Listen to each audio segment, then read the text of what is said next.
Welcome to the NFL Week 11 picks. Speaking of 11, that is the number of players you might want to have on the field when you're playing the Denver Broncos on Monday Night Football if you don't want to watch your playoff hopes dwindle before your eyes. Good snap, good hold, kick, perfect. Yikes. Okay, let's get into it. Last week I was 11-3 against the spread. Overall, I'm 87-73. Let's get started. Cincinnati's playing at Baltimore, and Baltimore is favored by 3.5. Both teams are coming off heartbreaking losses that involved game-winning field goals. Cincinnati lost to Houston and the potential MVP, Rookie of the Year, CJ Stroud, and Baltimore lost a tough game in which they had the lead almost the entire time against Cleveland. Not only did both of these teams lose outright at home, they were both favored by 6.5 points in those games. The AFC North is an absolute buzzsaw right now, and Cincinnati desperately needs to win this game, otherwise they'll fall to 5-5. Because of this, I'm picking Cincy to cover plus 3.5, just because I think it's going to be a super close game. I think they need it more, and I honestly think they're going to win the game outright, but if not, I think it'll be close. I think it'll be super competitive, and I think they can cover. Then we have Arizona playing in Houston this week, and Houston is favored by 4.5. Kyler Murray's back for Arizona, and he played pretty well last week as they snuck by Atlanta with a 2-point victory. But I just cannot bet against Houston right now. They're firing on all cylinders, and CJ Stroud's playing like a top 2 or 3 quarterback in the league. I like all of their skill guys. I like their defense, and I love their quarterback. Not to mention, I'm just not positive Arizona wants to win this game. They seemed pretty excited to win in Kyler Murray's comeback game this year, but they are in the running for the top pick this season, and I don't think they want to win those games. Speaking of not wanting to win any games, we have the Bears traveling to Detroit, and Detroit is 10.5 point favorites in this one. This should be a no-brainer. The Lions are one of the top teams in the entire league right now, and the Bears are just straight up tanking. However, Justin Fields is returning for this game.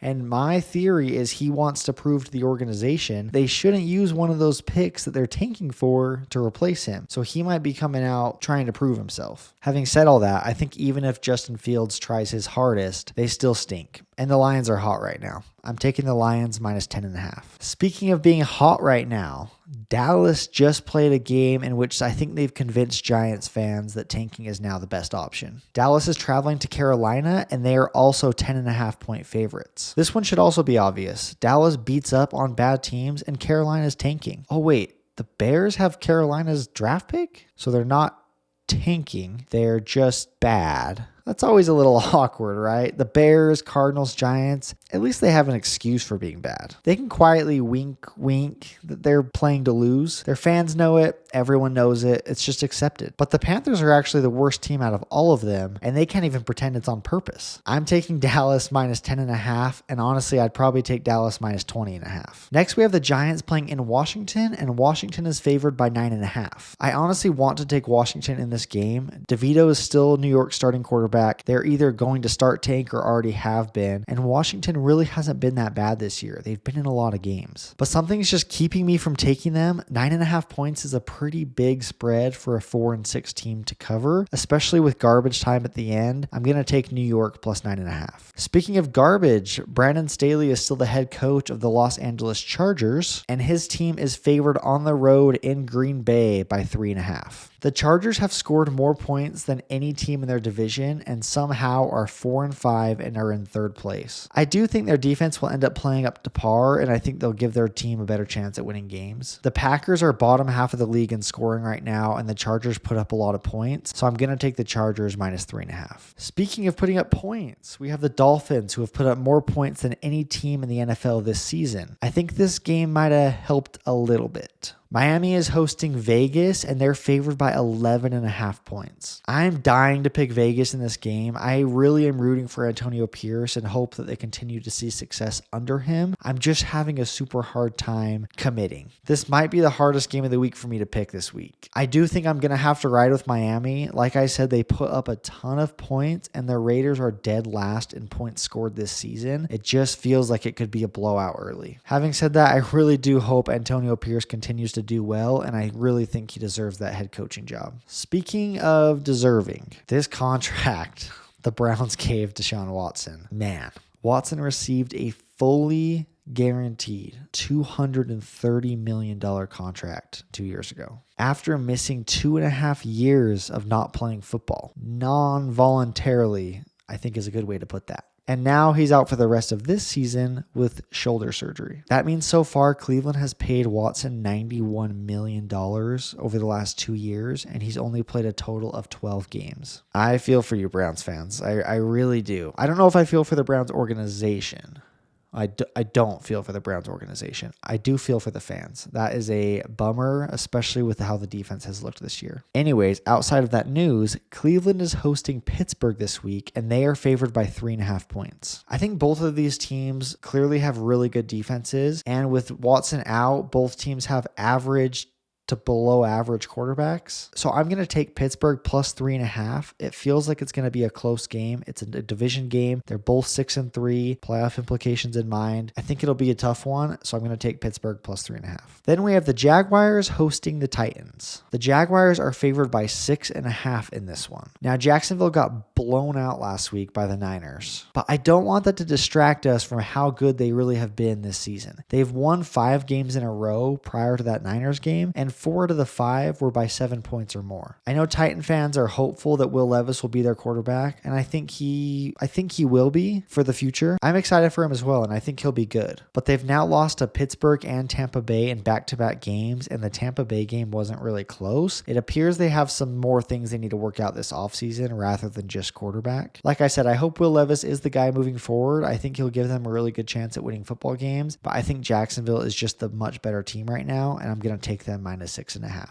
Then we have San Francisco hosting Tampa Bay, and San Francisco just looks like they're all the way back. They looked like the clear best team in football for the first 5 weeks. They had a little 3-game skid and then the bye week, and now after beating Jacksonville last week, they do appear to be back in the groove. The Niners are favored by 10.5 in this one, and I really don't like this because I feel like there's a lot of big spreads this week, and the odds of them all covering are probably very slim, but I just, for some reason, I'm picking them all. So this is either going to be a really good week or a really bad one. I just can't bet against the Niners right now. I feel like the Niners are back. I feel like they want to solidify their position as one of the top teams in the league again. And I just don't know if Tampa is really very good. In fact, I don't think they are very good. I'm going to take San Francisco minus 6.5. Then we have Seattle playing in LA against the Rams, and Seattle is going to be fighting to keep their position at the top of the NFC West. They're currently 6-3 along with the Niners. Seattle's only favored by 1.5, which just seems oddly low to me. I think Seattle's a much better team, and I don't think there's really any home field advantage in LA at all. And the Rams have just been a little bit disappointing this year. I know Matthew Stafford is coming back, but I just like the Seattle team better. I'll take Seattle minus 1.5. Speaking of disappointing this year, the Bills and the Jets could